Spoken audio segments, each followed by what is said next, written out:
Right మరో breaking news చూస్తున్నాం. బంగాళాఖాతంలో ఏర్పడిన ఫెయింజల్ తుఫాను శనివారం సాయంత్రం తమిళనాడు తీరాన్ని తాకింది.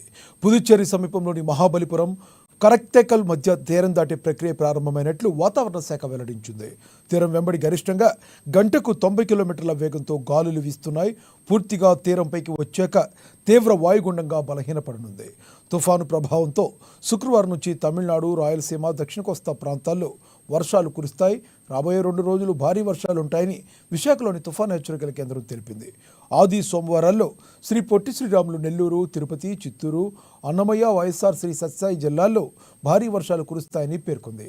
ప్రకాశం, నెల్లూరు, చిత్తూరు, వైఎస్ఆర్ జిల్లాలో ఆకస్మిక వరదలు వచ్చే ప్రమాదం ఉందని హెచ్చరించింది. సోమవారం వరకు మత్స్యకారులు వేటకు వెళ్లరాదని సూచించింది.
బంగాళాఖాతంలో ఏర్పడిన ఫెయింజల్ తుఫాను శనివారం సాయంత్రం తమిళనాడు తీరాన్ని తాకింది.